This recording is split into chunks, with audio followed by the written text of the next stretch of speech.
पूर्णमदः पूर्णमिदं पूर्णात् पूर्णमुदच्यते पूर्णस्य पूर्णमादाय पूर्णमेवावशिष्यते। ॐ शान्तिः शान्तिः शान्तिः।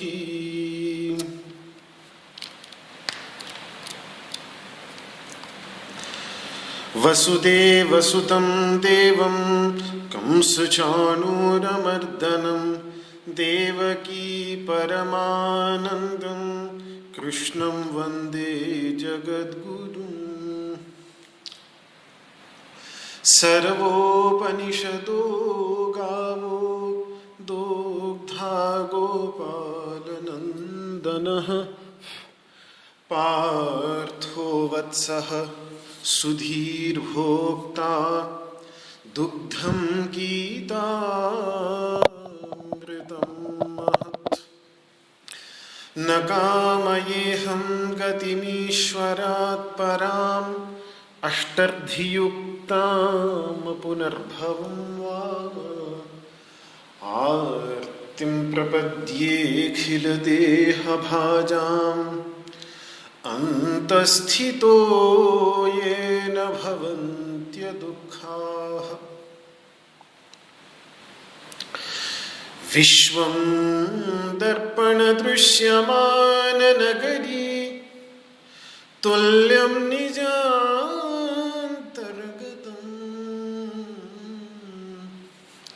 पश्यन्नात्मनि मायया बहिरिवोद् भूतं यथा निद्रया। यः साक्षात् कुरुते प्रबोधसमये स्वात्मानमेवाद्वयम् तस्मै श्रीगुरुमूर्तये नमः इदम् श्रीदक्षिणामूर्तये। ॐ शान्तिः शान्तिः शान्तिः।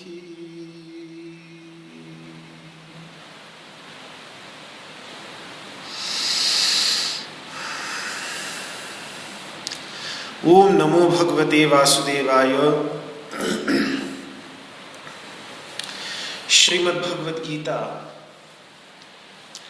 के सांख्य योग नामक दूसरे अध्याय का 48वां श्लोक, जिसमें भगवान अर्जुन को कह रहे हैं कि हे अर्जुन, योग में स्थित होकर कर्म कर। हे धनंजय, योग में स्थित होकर कर्म कर। और योग क्या है जिसमें स्थित होकर कर्म करना है, तो वो उत्तरार्ध में भगवान ने समझा दिया कि समत्व ही योग है, समत्व की भावना, वही समत्व जो चला आ रहा है। मैंने आपको कहा था कि गीता में ये समत्व का विचार सूत्र की तरह पिरोया हुआ है। 15वें श्लोक में भगवान ने सम दुख सुखम धीरम कहा, 38वें श्लोक में सुख दुखे समे कृत्वा लाभा लाभौ जया जयौ कहा, और अब यहां तुरंत फिर से समत्व की बात कर रहे हैं। और इस तरीके से गीता में कुछ लोगों के बाद, कुछ लोगों के अंतराल में कहीं ना कहीं से घूमकर ये सम शब्द आ ही जाता है। तो योग और कुछ नहीं, जब भगवान कह रहे हैं कि योग में स्थित होकर कर्म कर, तो उसकी व्याख्या भी उन्होंने स्वयं कर दी कि समत्व ही योग है। यहां योग और कुछ नहीं, जीवन में अपने अंदर जो विषमताएं हैं उन विषमताओं को समाप्त करके समता उत्पन्न करना, जिससे हमारी आंतरिक मनःस्थिति सदा ही सम बनी रहे और दूसरों के प्रति जो हमारा व्यवहार है उसके अंतर्गत भी समता बनी रहे। दोनों प्रकार की समताएं महत्वपूर्ण हैं। वो समत्व पर यहां जो इस प्रसंग में भगवान जोर दे रहे हैं वो आंतरिक समत्व पर। और वो आंतरिक समत्व क्या है, तो वो भी भगवान ने स्पष्ट कर दिया, सिद्ध सिद्ध्यो समो भूत्वा, सिद्धि और असिद्धि इन दोनों में सम होकर। जो जीवन में जो भी द्वंद्व आते हैं उन द्वंद्वों के बीच रहते हुए वो द्वंद्व पूरा प्रयास करते रहेंगे हमारे अंदर विषमता उत्पन्न करने का। वो द्वंद्व है लहरों के समान, उर्मियों के समान, इसीलिए षडूर्मियां भी कह देते हैं। काम क्रोध जरा मृत्यु इत्यादि जो उर्मियां, लहरें, सिद्धि असिद्धि भी एक लहर ही है जीवन के अंतर्गत। लहर का एक हिस्सा होता है, देखिए जब अगर लहर जब समुद्र में आती है तो उस लहर पर पहले वो लहर ऊपर उठाती है और फिर नीचे ले पटकती है। तो ये जीवन की लहरें हैं, उर्मियां हैं। उर्मी का अर्थ ही लहर होता है, जीवन की लहरें हैं। एक लहर ऊपर ले जाती है और फिर नीचे गिरा देती है। अगर नौका चल रही हो समुद्र के ऊपर, आजकल बड़े बड़े पोतों में तो ऐसे अंदर मैकेनिज्म लगा होता है जिसके परिणाम स्वरूप लहरें उस पर अधिकार नहीं करती।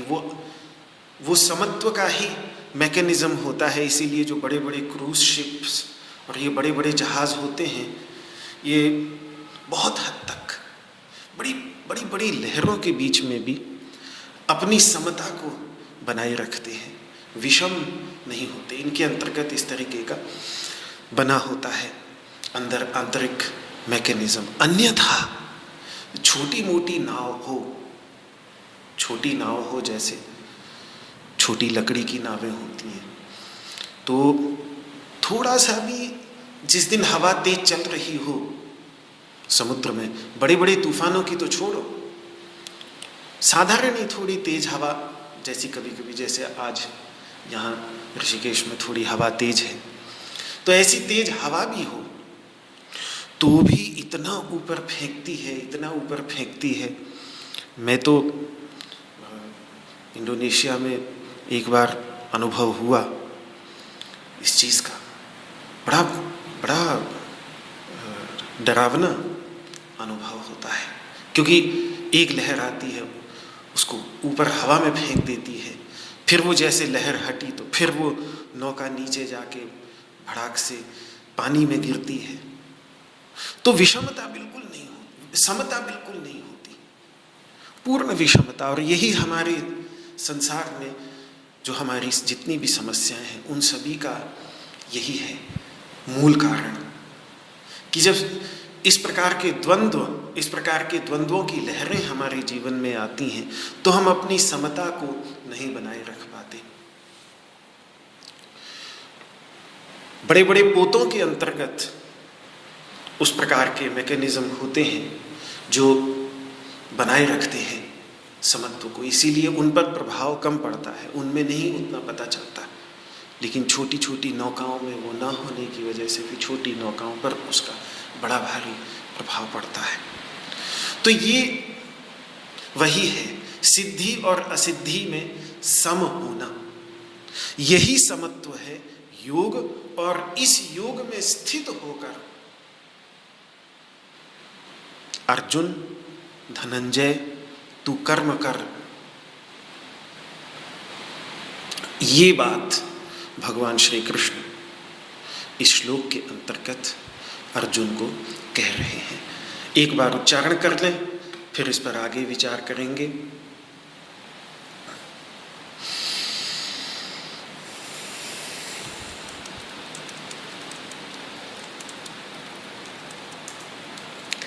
योगस्थः कुरु कर्माणि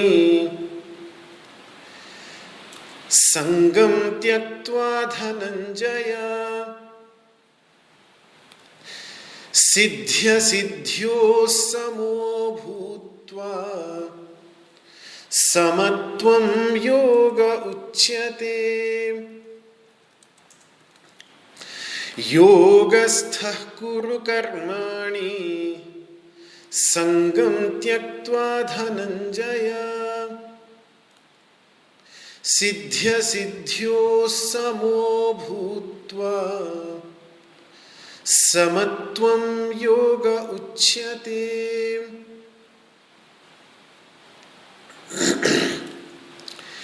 योगस्थः कुरु कर्माणि संगं त्यक्त्वा धनंजय सिद्ध्य सिद्ध्यो समो भूत्वा समत्वं योग उच्यते। योगस्थः कुरु कर्माणि संगं त्यक्त्वा धनंजय सिद्ध्य सिद्ध्यो समो भूत्वा समत्वं योग उच्यते।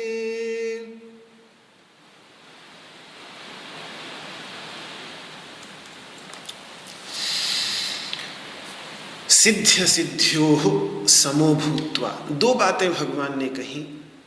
पहले तो योगस्थ होकर कर्म कर, कैसे? संगम त्यक्त्वा, संग का परित्याग करके। मैंने कल बताया गीता में संग दो प्रकार के हैं, एक फल में संग मतलब आसक्ति, तो एक फल में संग यानी फल में आसक्ति, और एक कर्तापने में मैं कर रहा हूं, इस प्रकार से अहंकर्तृत्व में, अहंकार में संग, अहंकार में आसक्ति। इन दो आसक्तियों का परित्याग करके और सिद्ध्य सिद्ध्यो समो भूत्वा। दूसरी बात जो भगवान ने कही वो कही सिद्धि और असिद्धि में सम होकर। सिद्धि का अर्थ होता है फल की प्राप्ति।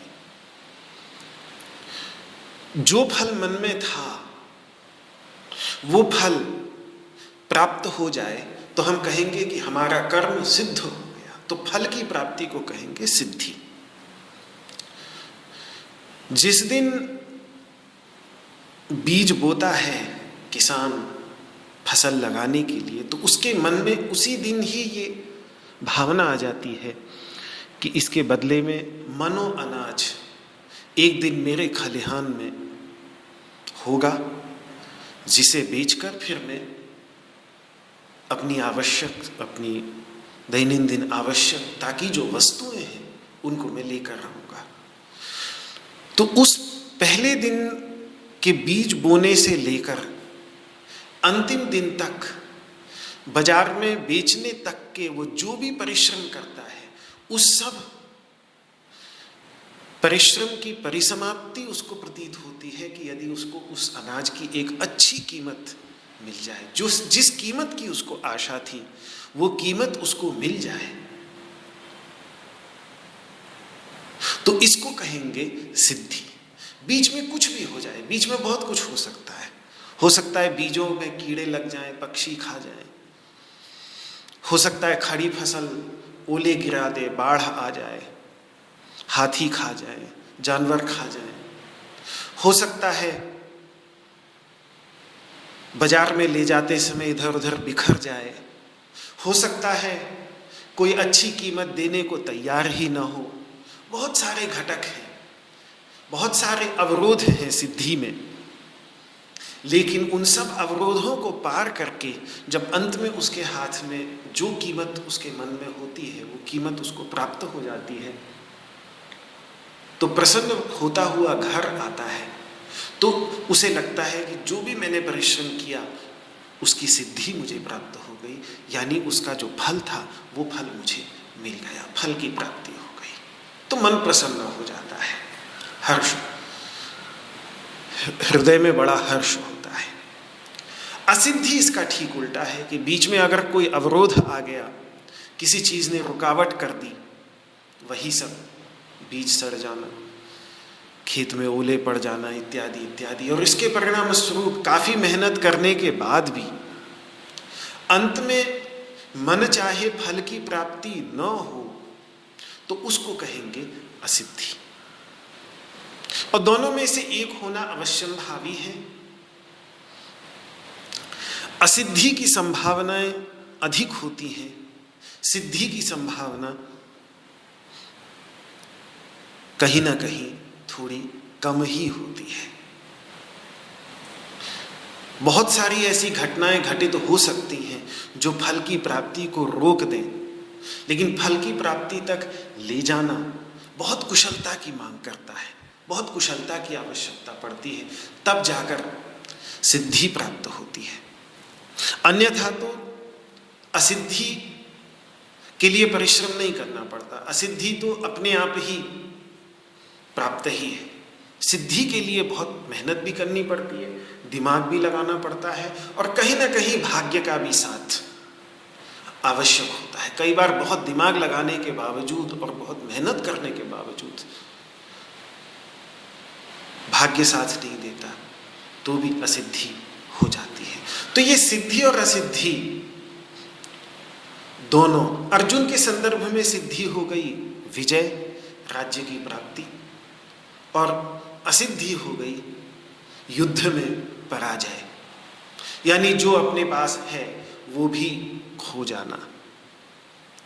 और ये बात भगवान ने सिर्फ एक द्वंद्व, एक जोड़ा यहाँ लिया सिद्धि और असिद्धि का, लेकिन इसमें वो सारे द्वंद्व आ जाएंगे जो भगवान ने पीछे बताए थे, और जो नहीं भी भगवान ने बताए, जो भी द्वंद्व जीवन के अंतर्गत आते हैं, दो के परस्पर विरुद्ध दो के जोड़े, 3 जोड़े तो भगवान ने गिनाए ही थे पीछे। सुख दुखे समे कृत्वा लाभा लाभौ जया जयो ततो युद्धायुज्यस्व नैवं पापम वाप्स्यसि। सुख दुख भी बोला उन्होंने, लाभा लाभ, अब सिद्धि असिद्धि कह लीजिए, लाभा लाभ कह लीजिए, एक ही बात है। जया जय कह लीजिए, सिद्धि असिद्धि कह लीजिए, एक ही बात है। तो ये और भी इनके अतिरिक्त जितने भी द्वंद्व हैं, शीतोष्ण हो गया, बहुत सारे द्वंद्व हो सकते हैं। उन द्वंद्वों में सम रहकर कर्म करना, ऐसे द्वंद्व आए भी तो भी अपने कार्य को करते रहना। जिस प्रकार से महापूत होता है, वो बड़ी बड़ी लहरों के बीच में भी समुद्र के सीने को चीरता हुआ निकलता चला जाता है, क्योंकि लहरें उसके ऊपर प्रभाव डालने का प्रयास तो बहुत करती हैं, लेकिन वो अंदर से अपने आप को, उसके पास, एक बार मैं पढ़ रहा था, काफी समय हो गया, कोई 2-3 महीने पहले की बात होगी कि ऐसे ही मन में रुचि जगी, तो देखा तो बड़ा आश्चर्य हुआ कि कैसे कैसे इंजीनियरिंग के अद्भुत आश्चर्य स्थापित किए हुए हैं जहाज़ों के अंतर्गत, बाहर से भी और अंदर से भी, जिसके परिणाम स्वरूप, जिसको एंटी रोल मैकेनिज्म कहते हैं, यानी ऐसा मैकेनिज्म जिससे जहाज रोल न कर जाए, एक ओर झुक न जाए लहरों के परिणाम स्वरूप। तो लहरों के उस प्रभाव को काउंटरएक्ट करने के लिए अंदर से उसके अंतर्गत कितने कितने इंजीनियरिंग ने कैसे कैसे काम किए हैं, जिससे वो कुल मिला के बात इतनी ही है कि लहरें वो आती हैं, लेकिन उन बड़ी बड़ी लहरों के बीच भी वो अपनी समता को न खोए, विषमता में, क्योंकि विषमता होगी तो डूबेगा, विषमता होगी तो डूबेगा नहीं भी, तो भी अगर वो एक और ज़्यादा झुकेगा, ऊपर नीचे ज़्यादा होगा, तो उसके अंदर रहने वाले नाविकों को कितना कष्ट होगा, वो तो जीवन ही संभव नहीं हो पाएगा, जीवन ही संभव नहीं हो पाएगा। अच्छा, आवाज में आ रही है? ठीक है, ठीक है, ठीक है, ठीक है। तो सम रहने के लिए सम रहना होगा। अगर सम रहने के लिए ये जैसे एक जहाज अपने आप, क्योंकि बाहर के समुद्र को नहीं बदला जा सकता, लेकिन उसका प्रभाव हम पर कितना पड़ता है, इसको अंदर से ज्ञान के द्वारा, विज्ञान के द्वारा मनुष्य ने सुलझाने का प्रयास किया है और काफी हद तक सुलझाया है, बहुत बहुत सुलझाया है। इसी प्रकार से ये जीवन के समुद्र में जो हमारा ये जहाज चल रहा है, इस पर ये द्वंद्व की लहरें कम से कम असर करें, इसके लिए अपने जीवन में समत्व भावना लाने की आवश्यकता पड़ती है। और इसीलिए भगवान बार बार इस समत्व की बात गीता के अंतर्गत करते हैं। और इस समत्व भावना से युक्त होकर कर्म करना, जैसे जहाज के अंतर्गत अगर उस अपनी समता को बनाए रखने का मैकेनिज्म हो, तो फिर वो कितनी भी लहरें क्यों ना हो, वो आगे बढ़ता चला जाएगा। इसी प्रकार से यदि हमारे अंतर्गत समत्व की भावना दृढ़ हो और हम अपनी उस समता को अंदर से बनाए रखने में सक्षम हैं, तो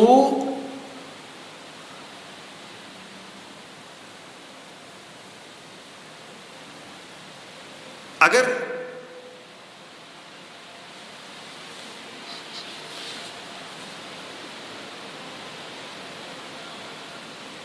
जी जी, तो तब उसको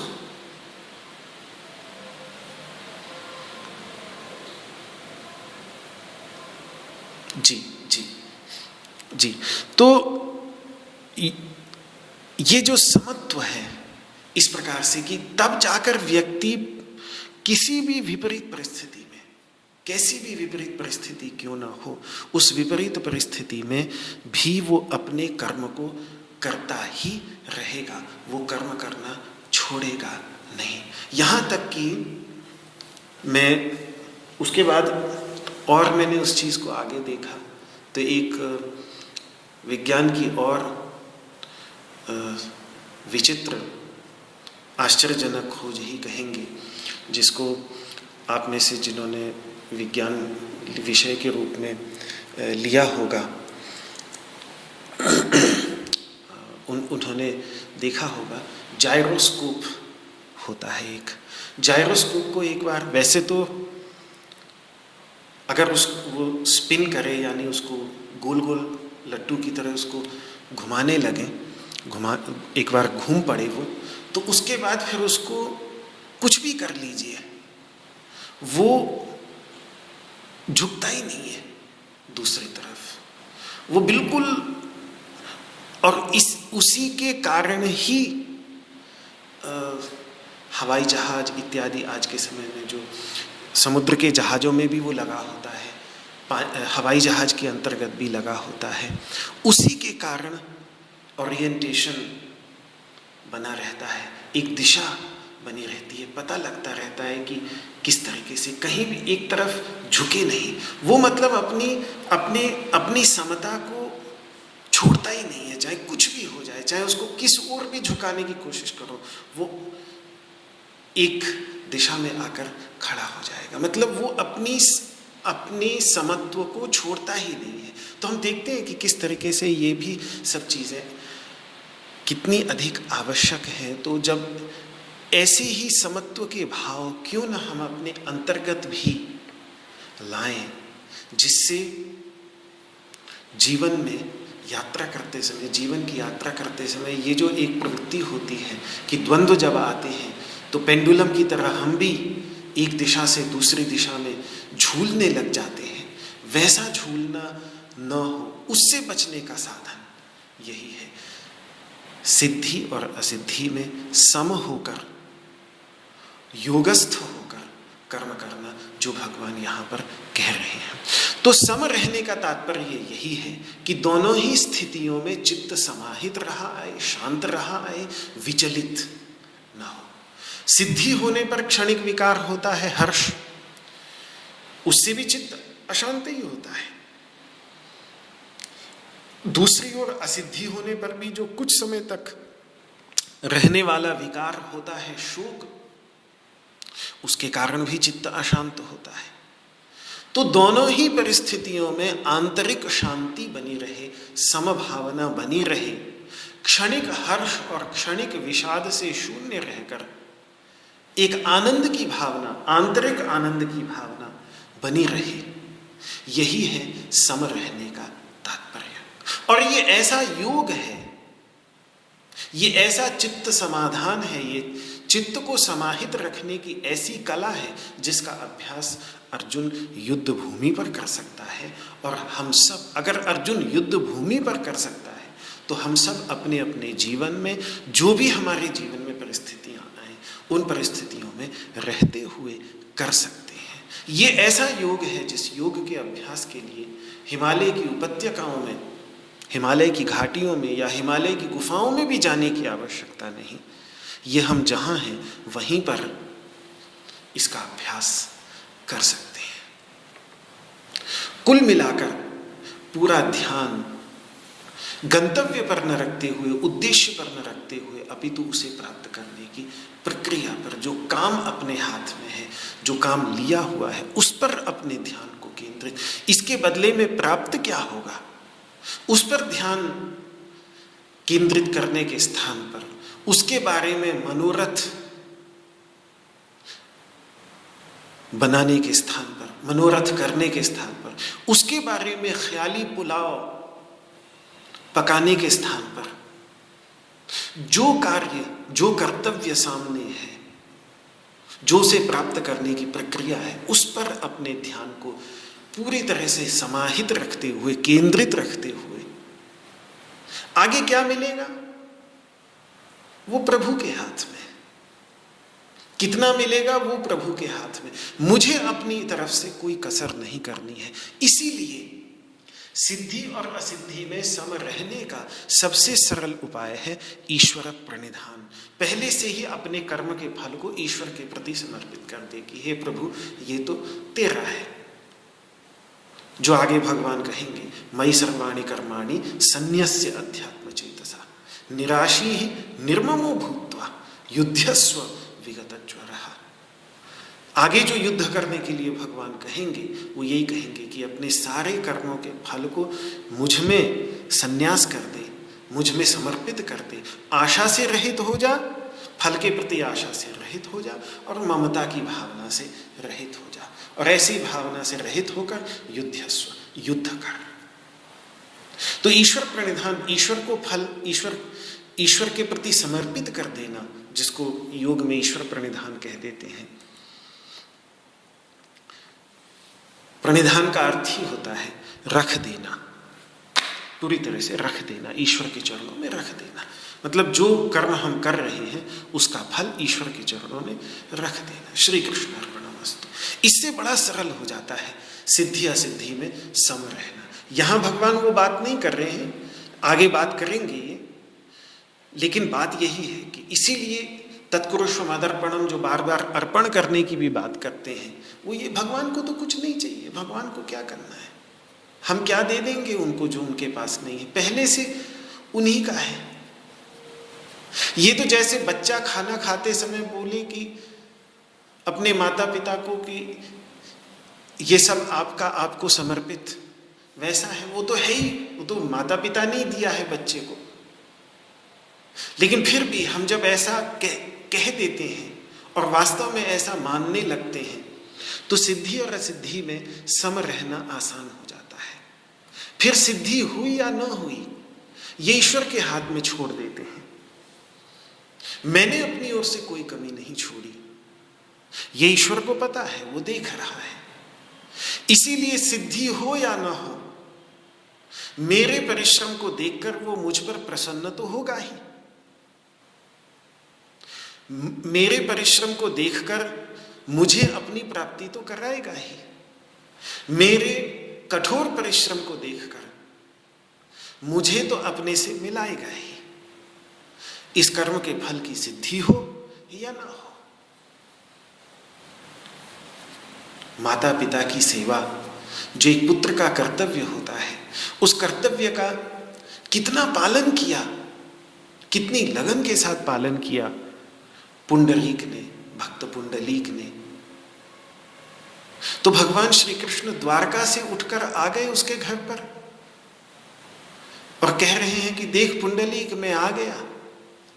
और भक्त कहता है मैं जरा भी व्यस्त हूं पिताजी की सेवा में, आप प्रतीक्षा करिए थोड़ी देर, मैं इनको निपटा लूं तब मैं आपसे बात करूंगा। और उनकी तरफ एक ईंट उछाल देता है, जिस ईंट पर वो खड़े होते हैं। कमर पर हाथ रख के जो अद्भुत दृश्य भगवान विट्ठल के रूप में वो झांकी हमें देखने को मिलती है। तो अपने माता पिता की सेवा कर रहा था, अपने पुत्र के नाते जो उसका एक कर्तव्य था, उस कर्तव्य का पालन कर रहा था। लेकिन उसी कर्तव्य का पालन वो इसी भावना से कर रहा था। गीता में जीवन था पुंडरीक का, तो उसने अपनी ओर से कोई कमी नहीं छोड़ी। ईश्वर दौड़े दौड़े आ गए द्वारका से पंढरपुर तक, और प्रतीक्षा तक की। संसार जिनकी प्रतीक्षा करता रहता है जीवन भर, वो आज अपने भक्त की प्रतीक्षा कर रहे हैं। क्या अद्भुत बात है। ऐसा तो शायद कभी मानवता के इतिहास में कहीं भी ना हुआ होगा, कहीं भी नहीं किसी ने ये, मुझे लगता नहीं है कि, मुझे ये पता नहीं कि किसी भी अन्य, क्योंकि सभी धर्म ईश्वर की बात करते हैं, सभी धर्मों में ये तो सुनने में आता है कि भक्त ईश्वर की प्रतीक्षा करता रहता है, फिर ईश्वर दर्शन देते हैं तो भक्त दर्शन करने के लिए, स्तुति करने के लिए पहले से तैयार होता है, वर्षों से तैयार होता है कि ईश्वर दर्शन देंगे। यहाँ तो सीन ही उल्टा है। यहाँ तो ईश्वर प्रतीक्षा कर रहे हैं कि ये अपना काम खत्म करे तो मैं इससे बात करूं। ऐसा तो न शायद उससे पहले कभी हुआ होगा, न उसके बाद कभी हुआ होगा। बड़े विचित्र दृश्य है। क्यों? क्योंकि स्वधर्म को पूरी लगन के साथ करता रहा। तो ईश्वर प्रणिधान की भावना के साथ ये आसान हो जाता है समत्व भावना को बनाए रखना, कि मैंने अपनी ओर से कमी कोई नहीं छोड़ी, ईश्वर को पता है, वो देख रहा है। सिद्धि असिद्धि हुई नहीं, वो मुझ पर प्रसन्न अवश्य होगा।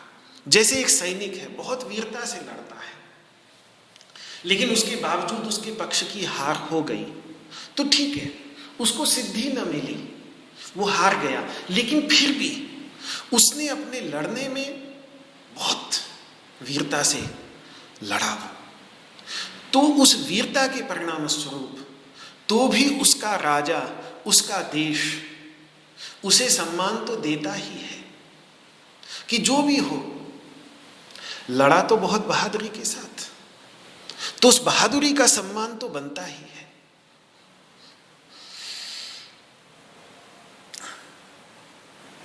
जब सिद्धि असिद्धि हमारे हाथ में ही नहीं, तो फिर उसकी चिंता क्यों करनी?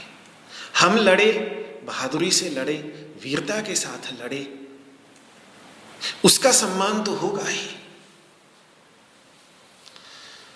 तो करना, सही तरीके से करना, पूरी लगन के साथ करना, इतना हमारे हाथ में है, तो क्यों ना फिर पूरा ध्यान उसी पर ही केंद्रित कर दें।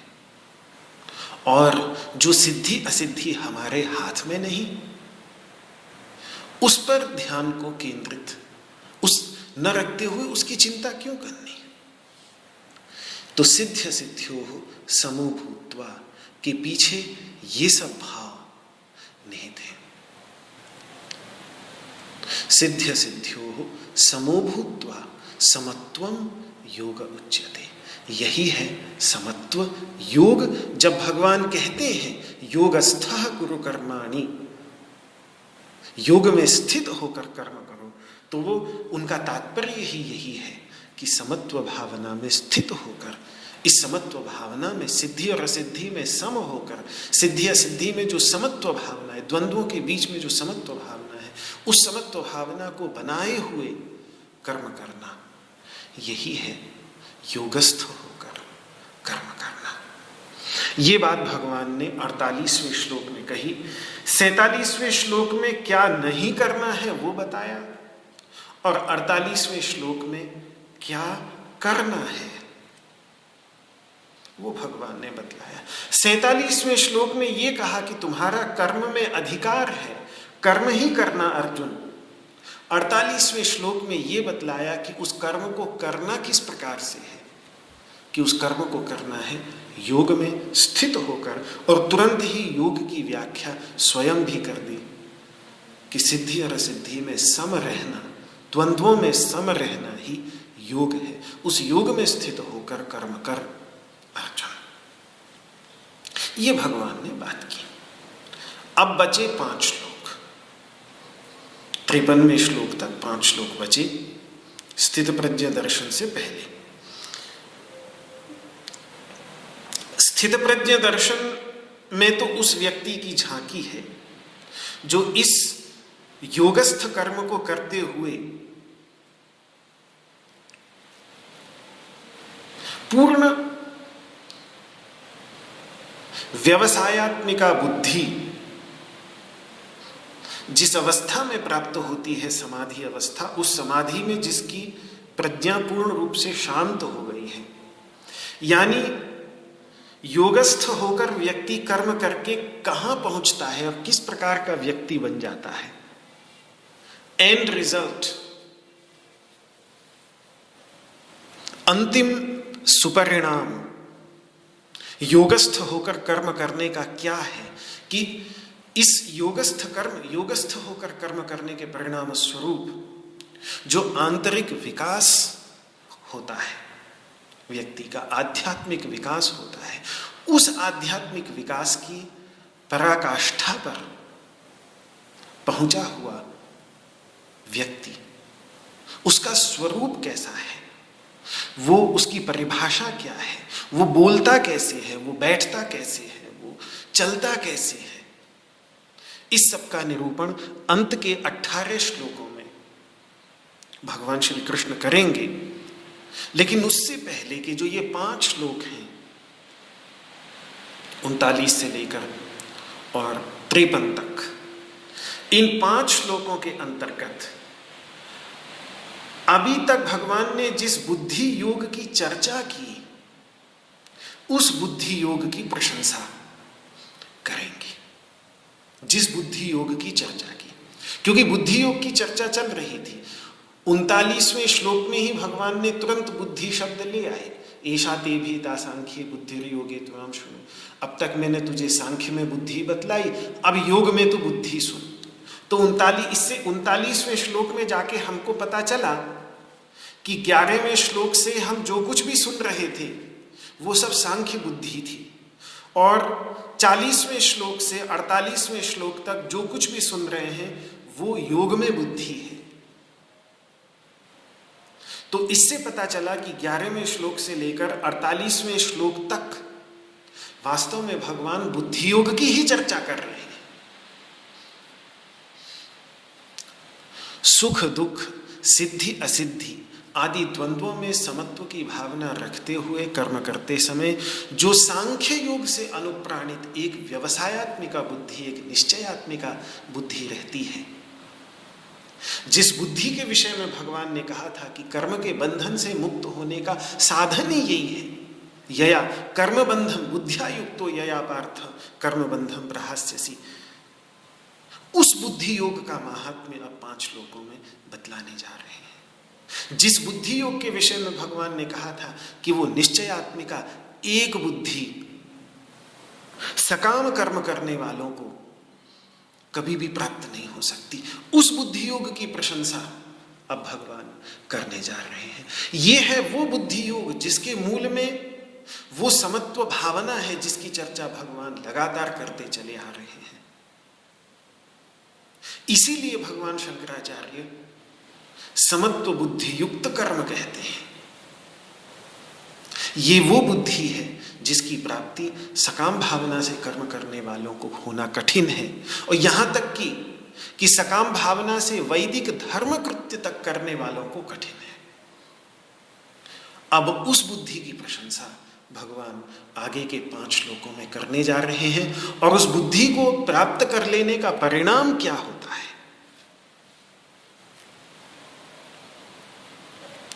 समाधि की प्राप्ति, योग की प्राप्ति। इसीलिए तो बुद्धि योग है, क्योंकि वहां बुद्धि योग में योग का अर्थ ही ये है कि समाधि का साधन। कर्म योग को भी योग कह रहे हैं तो इसीलिए कह रहे हैं क्योंकि अंत में वो उस पूर्ण समाहित अवस्था का, पूर्ण समत्व की, आंतरिक समत्व की अवस्था का साधन है, इसीलिए उसको योग कह रहे हैं।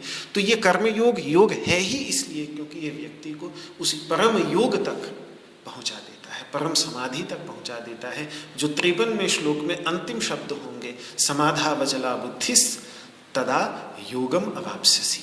उस समय ही अर्जुन तू योग को प्राप्त कर लेगा। तो योग तक, और ये योग और कुछ नहीं, योग कह लीजिए, भगवत प्राप्ति कह लीजिए, शब्द अलग है। उपनिषद का ही योग शब्द है, अध्यात्म योगाधिगमेन देवम मत्वा धीरो हर्ष शोकौ जहाति, कि अध्यात्म योग की प्राप्ति करके बुद्धिमान मानव देवम मत्वा, उस परम प्रकाशमय सत्ता को जानकर समझकर हर्ष शोकौ जहाति, हर्ष और शोक दोनों का परित्याग कर देता है, दोनों से ऊपर उठ जाता है। वहीं पहुंचाना है भगवान ने, क्योंकि शोक होते हुए देख रहे हैं, तो किस प्रकार से इसका शोक समाप्त हो जाए, ये हर्ष शोक का परित्याग कर दे, इसके लिए भगवान उसे वहां तक लेके जा रहे हैं। उस योग की प्राप्ति की बात वो 53वें श्लोक में करेंगे। तो 5 श्लोकों में इस बुद्धि योग की प्रशंसा भगवान अब हर श्लोक में, लगभग हर श्लोक में ये बुद्धि शब्द हमें देखने को मिलेगा। 49वें श्लोक में 2 बार है, 50वें श्लोक में 1 बार है, 51वें श्लोक में 1 बार है, 52वें श्लोक में भी 1 बार है, और 53वें श्लोक में भी 1 बार है। प्रत्येक श्लोक के अंतर्गत बार बार ये बुद्धि शब्द की रट लगा देंगे भगवान। हर श्लोक में बस बुद्धि की ही, इसी बुद्धि की ही बात है, इसी बुद्धि योग की बात है। तो देखें दूसरे अध्याय का 49वां श्लोक, ये जो अंत में बुद्धि योगोपनिषद है, बुद्धि योग की बात भगवान इन 5 श्लोकों के अंतर्गत कर रहे हैं। इसका पहला श्लोक यानी 49वां श्लोक दूसरे अध्याय का, दूरेण ह्यवरं कर्म बुद्धि योगात् धनंजय बुद्धौ शरणमन्विच्छ कृपणाः फलहेतवः। दूरेण ह्यवरं कर्म बुद्धि योगात् धनंजय बुद्धौ शरणमन्विच्छ कृपणाः फलहेतवः दूरेण ह्यवरं कर्म बुद्धियोगात् धनञ्जय। बुद्धौ शरणमन्विच्छ कृपणाः फलहेतवः। हे धनंजय, सकाम कर्म जो है ये इस बुद्धि से युक्त जो योग यानी कर्म योग है उससे अत्यधिक निकृष्ट है, बहुत ही निकृष्ट है। इसीलिए हे धनंजय, इस बुद्धि में तू शरण ढूंढ। फल के हेतु से कर्म करने वाले तो बेचारे हैं, कृपण हैं, दीनहीन हैं। ये बात भगवान ने तो 3 बातें, श्लोक 1 है लेकिन बातें 3 हैं इसमें। पहले पूर्वार्ध में एक बात कि बुद्धि से युक्त जो योग है, बुद्धि योग मतलब बुद्धि से युक्त योग, ये जो बुद्धि बतला रहे हैं समत्व बुद्धि, इस समत्व बुद्धि से युक्त जो योग यानी कर्म है, उस कर्म से अन्य कर्म जिसको हम लोग कर्म समझते हैं कि भाई ये मेहनत में करूंगा तो इसके बदले में मुझे फल मिलेगा, तो उस फल के लिए जो हम मेहनत करते हैं यानी सकाम कर्म, क्योंकि सामान्य रूप से समाज में जितना भी कर्म है वो सब सकाम कर्म ही होता है। तो ये सकाम कर्म जो है इस बुद्धि से युक्त योग यानी कर्म से कहीं दूरतः निकृष्ट है, इनकी कोई समानता ही नहीं है। ये बिल्कुल जमीन आसमान की तरह, कहाँ जमीन कहाँ आसमान, कहाँ राजा भोज कहाँ गंगू तेली, वैसी स्थिति है इनकी। कर्म दोनों ही है लेकिन एक कर्म गंगू तेली और एक कर्म राजा भोज, एक कर्म जमीन और एक कर्म आसमान। इतना भेद है इन दोनों कर्मों के अंतर्गत। कहने में दोनों कर्म हैं लेकिन बुद्धि के जुड़ जाने से, ये जिस समत्व बुद्धि की बात भगवान कर रहे हैं, इसके जुड़ जाने से वो कर्म क्या से क्या हो जाता है। वो कर्म जो बंधन का कारण था वो कर्म मुक्ति का कारण बन जाता है। कर्मणा बध्यते जंतु, कर्म जंतु को, जीव को बांधता है, शास्त्र का वाक्य है। और यहां भगवान कह रहे हैं यया कर्म बंधम प्रहास्यसि। क्या विचित्र कर्म की वो कर्म के बंधन से मुक्ति करा दे।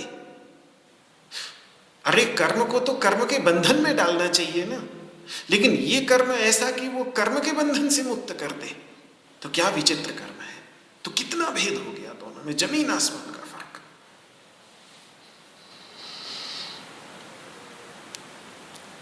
तो एक बात तो भगवान ने ये कही, पहली बात पूर्वार्ध में इतनी बात है। उसके बाद उत्तरार्ध में जो पहला चरण है बुद्धौ शरणमन्विच्छ, इसमें दूसरी बात यह है कि इसीलिए हे अर्जुन इस बुद्धि में तू शरण को ढूंढ, ये दूसरी बात।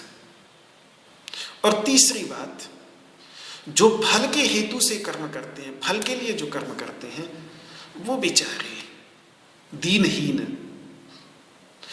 कृष्ण की दीनता की परिभाषा ये है, कृष्ण का गरीब, क्योंकि कृपण का अर्थ गरीब होता है, दीनहीन होता है, बेचारा जिसको कहते हैं। कृष्ण का गरीब वो है जो फल के हेतु से काम करता है, वो कृष्ण का गरीब है। ये उपनिषदों का गरीब है, ये महर्षि याज्ञवल्क्य का ये गरीब है।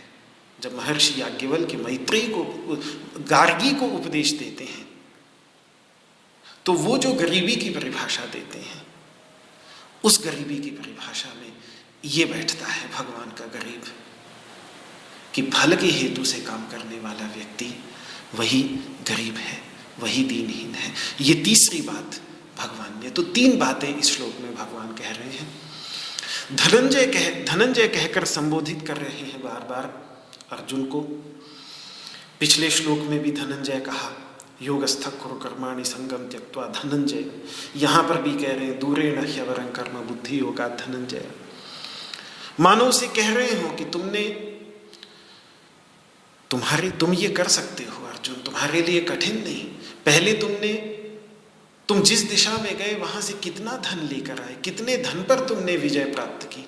अब ये आध्यात्मिक धन है, इस आध्यात्मिक धन पर भी तुम विजय प्राप्त कर सकते हो। जैसे जितना परिश्रम तुमने उस समय वहां पर किया, उस धन को, उस सांसारिक धन को, मानुष वित्त को प्राप्त करने के लिए जितना तुमने परिश्रम किया, उसका आधा भी परिश्रम यदि इसमें कर दोगे तो नेहाभिक्रम नाशुस्ति प्रत्यवायो न विद्यते स्वल्पमपि अस्य धर्मस्य, थोड़ा सा भी,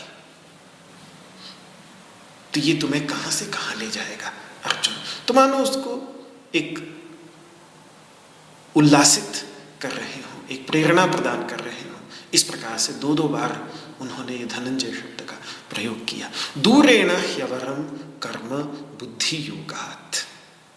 अवर का अर्थ होता है अधम, निकृष्ट, और दूर का अर्थ हो गया दूर से ही निकृष्ट, मतलब अत्यंत ही निकृष्ट। ऐसा नहीं कि थोड़ा बहुत, अत्यंत ही निकृष्ट। मतलब दोनों में असमानता बड़ी भारी है। कहां बुद्धि योग और कहां फल की इच्छा से किया जाने वाला कर्म। यहां हालांकि भगवान ने केवल कर्म शब्द का प्रयोग किया है, लेकिन फल की इच्छा से किया जाने वाला कर्म वही कर्म जो पुष्पित वाणी वाले बोल के जो कर्म करते हैं वो कर्म, यानी सकाम भावना से किया गया कर्म। बुद्धि से युक्त जो कर्म है, जिसको भगवान बुद्धि योग कह रहे हैं, उससे इतर कर्म, उससे भिन्न कर्म, यानी कर्म मात्र, जो समाज के अंतर्गत कर्म हो रहा है, यानी फल के कारण ही जिसकी कर्म में प्रवृत्ति होती है, उसके द्वारा किया जाने वाला कर्म, जिसके लिए भगवान आगे कह रहे हैं कृपणाः फल हेतवः, यानी फल हेतु कृपण, फल के हेतु से कर्म करने वाला जो कृपण है, उस कृपण के द्वारा किया जाने वाला जो कर्म है, वो कर्म अत्यंत ही निकृष्ट है। किससे? दूरेण ही। ये बहुत प्रसिद्ध है। ही प्रसिद्धि का भी द्योतक होता है और निश्चय का भी द्योतक होता है। ये बहुत प्रसिद्ध बात है। मैं आगे आऊंगा इस पर लौटकर, क्योंकि ये दूर और अवर, ये दोनों के दोनों विशेषण जो हैं, निष्काम कर्म की अपेक्षा सकाम कर्म की दूरता और अवरता, ये दोनों विचार पूरी तरह से उपनिषदों से ही लिए गए हैं। ये दूरेण ही अवरम, ये जो दो विशेषण हैं, ये दोनों के दोनों विशेषण उपनिषद से लिए हुए हैं। भगवान के शब्दों का चयन ही उपनिषदों से होता है। सर्वोपनिषदों का वो दुग्धा गोपाल नंदन, सारी की सारी उपनिषद गाय के समान है। भगवान तो केवल उनका दूध निकाल रहे हैं, रस सार निकाल रहे हैं। भगवान श्री कृष्ण अपने आध्यात्मिक स्वरूप में जिन गायों के गोपाल हैं, अपने लीलावतार में उन्होंने मथुरा वृंदावन की गायों की भी बहुत सेवा की, लेकिन जो उनका एक नित्य स्वरूप है, वो 5,500 वर्ष पूर्व तो उन्होंने गोपाल रहते हुए गायों की खूब सेवा की, इसमें कोई शक नहीं। लेकिन एक जो उनका नित्य स्वरूप है, जिस स्वरूप में वो आज भी हमारे चारों ओर, हमारे अंदर बाहर सर्वत्र विद्यमान है, उस स्वरूप में वो जिस गाय की सेवा करते हैं, वो गाय है उपनिषदों का ज्ञान। वे गाय हैं, वे ज्ञान की अनुभूतियां जो अनादिकाल से इस भारत भूमि पर अवतरित हुए ऋषि महर्षियों के हृदय में उत्पन्न हुआ ज्ञान का प्रकाश, और तब से भी आज तक होता आ रहा है। 20वीं शताब्दी में भी हुआ, 21वीं शताब्दी में भी होता रहेगा। भारत की भूमि कुछ अलग ही एक उपजाऊ भूमि है कि इसकी मिट्टी में से ऐसे लाल निकलते ही रहते हैं। नाम किसी का भी ले लीजिए, रमण महर्षि का ले लीजिए, रामकृष्ण परमहंस का ले लीजिए, स्वामी विवेकानंद जी का ले लीजिए, बड़े बड़े नाम हैं, प्रसिद्ध है बहुत। इन सब के अंतर्गत जो उपनिषद है, वो उपनिषद केवल पुस्तकें नहीं, अब की इनके अंतर्गत जो उपनिषद है, जो अनुभूति है, वो गाय है भगवान श्री कृष्ण के नित्य स्वरूप की, जिनका पालन पोषण वो करते हैं। और उन भगवान श्री कृष्ण से पहले जितने ऋषि महर्षियों को जो जो अनुभूतियां हुई, और उनके बाद आज तक हमारी भूमि के बड़े बड़े संतों को जो जो अनुभूतियां हुई, और देश के कोने कोने में ऐसे संत, हर एक प्रदेश के अपने अपने संत हैं, पहले रहे हैं, आज भी हैं। उन संतों के हृदय में जो अनुभूतियां हैं, उन सब अनुभूतियों का सार ये श्रीमद् भगवद गीता प्रस्तुत कर रही है। तो इसीलिए वो भाषा जो लेती है, वो उसी अनुभूति की भाषा लेती है। और ही जब भगवान कहते हैं तो दूरेण ही अवरम, ही उसी प्रसिद्ध, ये बड़ी प्रसिद्ध बात है अर्जुन, ये ऐसे संतों ऋषि महर्षियों के बीच में बहुत प्रसिद्ध है। और एक तो ही प्रसिद्धि का द्योतक होता है, एक ही निश्चय का द्योतक होता है, कि इसमें मुझे कोई संशय नहीं है, ये पूर्ण सुनिश्चित है कि बुद्धि योग से, यानी समत्व बुद्धि से युक्त जो कर्म है, व्यवसायात्मिका बुद्धि से युक्त जो कर्म है, उस कर्म की अपेक्षा ये सामान्य कर्म जो समाज में हम होते हुए देखते हैं, ये अत्यंत ही निकृष्ट है। तो कृष्ण की सोच में निकृष्ट कर्म एक ही है, फलेच्छा से युक्त होकर किया गया कर्म, और कोई निकृष्ट कर्म नहीं है कृष्ण की दृष्टि में। कृष्ण की दृष्टि में मरे हुए जानवरों से चमड़ी उतार कर उससे जूते बनाने का काम जो संत रविदास करते थे, वो निकृष्ट कार्य नहीं है। हमारी दृष्टि में, सामाजिक दृष्टि में हो सकता है वो एक निकृष्ट कार्य, लेकिन उनकी दृष्टि में वो निकृष्ट कार्य नहीं है। अगर वो निकृष्ट कार्य होता तो संत रविदास संत बन ही नहीं सकते थे, तो वो निकृष्ट कार्य नहीं है। कृष्ण की दृष्टि में निकृष्ट कार्य है फलेच्छा से युक्त होकर किया गया कर्म, और कृष्ण की दृष्टि में उत्कृष्ट कार्य है फल की इच्छा से रहित, परमेश्वर के प्रति समर्पण की भावना से युक्त होकर किया गया कर्म। ये उनकी, तो कृष्ण की उत्कृष्ट और निकृष्ट की परिभाषा ही कुछ अलग है। तो इन दूरेण ह्यवरम कर्म बुद्धि योगात, तो बुद्धि योग से मतलब बुद्धि से यहां समत्व बुद्धि ले लीजिए, चाहे व्यवसायात्मिका बुद्धि ले लीजिए, चाहे सांख्य बुद्धि ले लीजिए, कुछ भी ले लीजिए, बुद्धि तो एक ही है।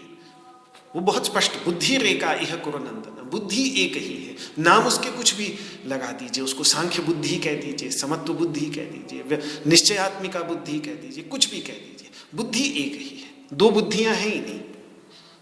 और उस बुद्धि से युक्त जो कर्म है, क्योंकि योग का यहां अर्थ कर्म ही है, ये मैं पहले भी स्पष्ट कर चुका हूं। योगे तु इमाम शृणु में ही मैंने 39वें श्लोक में ये स्पष्ट कर दिया था। 5वें अध्याय में योग शब्द का प्रयोग भगवान श्री कृष्ण कर्म के अर्थ में ही करेंगे। तो बुद्धि योग का अर्थ हो गया बुद्धि से युक्त योग, यानी समत्व बुद्धि से युक्त योग, यानी यहां कर्म योग ही बुद्धि योग है। समत्व व्यवसायात्मिका बुद्धि से युक्त कर्म से दूरतः अवर कर्म वह है जो बुद्धि योग से रहित है। बुद्धि योग से युक्त कर्म से निकृष्ट, अत्यंत निकृष्ट, दूरतः निकृष्ट वो कर्म है जो बुद्धि योग से रहित कर्म है, केवल कर्म। और ऐसा कर्म सकाम कर्म ही हो सकता है। इसीलिए यद्यपि भगवान ने यहां सकाम कर्म स्पष्ट शब्दों में कहा नहीं है, पर भाव उनका वही है। और सीधी सी बात है, सकाम कर्म बंधन का हेतु है, जबकि समत्व बुद्धि व्यवसायात्मिका बुद्धि से युक्त कर्म मोक्ष का साधन बन जाता है। एक संसार में ले जाने वाला है तो दूसरा संसार से मुक्त करने वाला है। एक संसार में गिराने वाला है तो दूसरा भगवत प्राप्ति कराने वाला है। तो क्या समानता हो सकती है? तो इस बुद्धि योग में दोनों प्रकार की बुद्धियां, योग बुद्धि और सांख्य बुद्धि, दोनों ही बुद्धियां समाहित हैं। सांख्य बुद्धि वो ज्ञान है जिसकी चर्चा भगवान ने दूसरे अध्याय के 30वें श्लोक से पहले की, 11वें श्लोक से लेकर 30वें श्लोक तक, जो 20 श्लोक थे 31वें श्लोक तक 20 श्लोकों में की। और योग बुद्धि वो ज्ञान है जिसकी चर्चा भगवान अब 39वें श्लोक से यहाँ तक, पिछले श्लोक तक उन्होंने की। मूल में समझ एक ही है, बस एक सांख्य की दृष्टि से कह दिया, एक कर्म की दृष्टि से कह दिया, एक कर्म के परित्याग की दृष्टि से कह दिया, एक कर्म को करने की दृष्टि से कह दिया। इतना ही भेद है, वरना समझ एक ही है। समझ में, बुद्धि में कोई फर्क नहीं है। बुद्धि रेखा यह कुरुनंदना। इस बुद्धि योग की चर्चा भगवान गीता में कई स्थानों पर करेंगे, आगे भी 10वें अध्याय में होगी, 18वें अध्याय में होगी। लेकिन अब थोड़ा सा समय मैं देख रहा हूँ कि निकल रहा है, तो आज इस वाक्य पुष्पांजलि को यहीं विराम देता हूँ। गीता में अन्यत्र कहाँ इस बुद्धि योग की चर्चा की और उससे हमें क्या पता चलता है, इस बुद्धि योग के विषय में क्या और आयाम हैं इस बुद्धि योग के, जिस पर भगवान 10वें अध्याय में और 18वें अध्याय में प्रकाश डालेंगे, इसकी चर्चा मैं आपके सामने कल करूँगा। आज इस वाक्य पुष्पांजलि को यहीं विराम देता हूँ और भगवान श्री कृष्ण के श्री चरणों में समर्पित करता हूँ।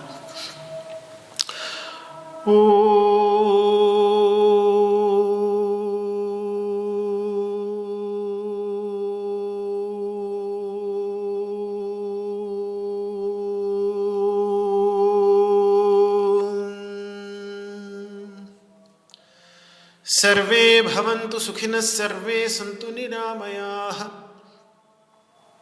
सर्वे भद्राणि पश्यन्तु, मा कश्चित् दुःखभाग् भवेत्। ॐ शान्तिः शान्तिः शान्तिः। न त्वहं कामये राज्यं न स्वर्गं न पुनर्भवं, कामये दुःखतप्तानां प्राणिनामार्तिनाशनम्। श्री कृष्णार्पणमस्तु।